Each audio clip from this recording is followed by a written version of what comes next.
Have you ever told a tiny lie just to get someone to pay attention to you?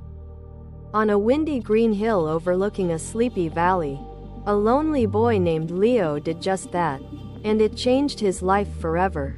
Leo was 9 years old, with curly red hair, a patched blue overalls vest, and worn brown boots. Every single day, Leo's job was to sit on the grassy hill and watch the village sheep. It was a very quiet job. In fact, it was much too quiet. While the sheep nibbled peacefully on the sweet grass, Leo sat all by himself, wishing he had a friend to talk to. His father worked long hours down in the valley, and Leo often felt like the most invisible boy in the world. He stared down at the distant, bustling village and wished with all his heart that someone would climb the hill just to say hello. One chilly Tuesday afternoon, the silence felt heavier than usual.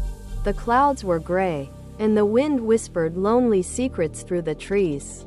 Leo looked at the fluffy sheep, and then down at the warm smoke rising from the village chimneys. He remembered what the village elders had told him. They said that if a wolf ever came near the flock, he must shout for help, and they would run up to save them. A sudden, mischievous thought popped into Leo's mind. If he called for help, people would have to climb the hill. They would run to him. He wouldn't be lonely anymore, even if it was just for a little while. Taking a deep breath, Leo stood on a large rock and screamed as loud as he could, calling out that a wolf was chasing the sheep and asking for help. Down in the valley, the busy village stopped in its tracks. The blacksmith dropped his heavy hammer. The baker left his warm oven. Everyone grabbed thick wooden sticks and ran up the steep, rocky hill, their hearts pounding with worry for the young boy. But when they reached the top, gasping for breath, there was no wolf. There was only Leo, standing by the quiet sheep. His face turned bright red as he softly told them that the wolf must have run away into the dark forest when it heard them coming. The villagers let out a collective sigh of relief. They patted Leo on the back, glad he was safe, and walked back down the hill. For a few wonderful minutes, Leo felt a warm glow inside his chest. He felt cared for. He felt seen. But what happened the very next day? No one could have guessed. The silence returned, colder and heavier than before. The warm feeling faded, leaving Leo emptier than when he started. He craved that wonderful feeling of connection again.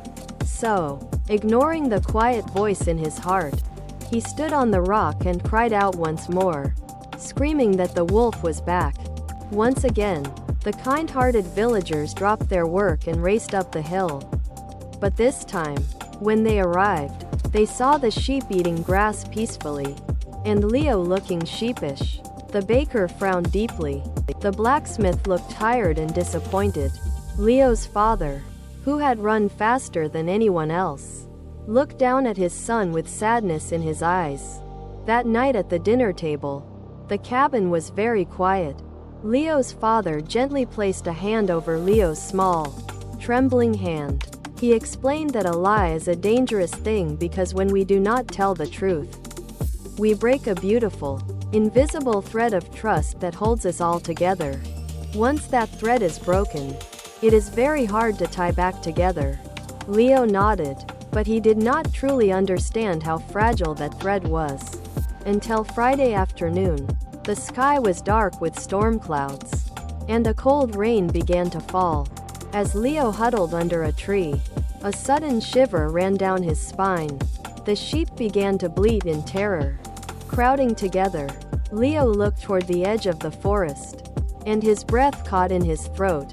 Emerging from the dark pine trees was a real, massive gray wolf.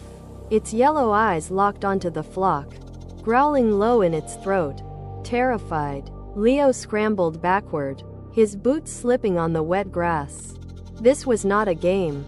He climbed the rock and screamed with every ounce of strength in his lungs, crying out for help and begging them to believe that a real wolf was there. Down in the valley, the villagers heard his frantic cries. But this time, they did not drop their tools. They did not run. The baker shook his head sadly, whispering that it was just another one of Leo's tricks. The blacksmith agreed, believing the boy was only trying to make fools of them again. So, they stayed in their warm shops, leaving the young boy alone on the stormy hill. On the high meadow, Leo watched in absolute heartbreak as the wolf chased the frightened sheep into the deep forest. He cried and screamed until his throat was completely raw, but no one came. The hill remained empty, and the silence returned, heavier than it had ever been.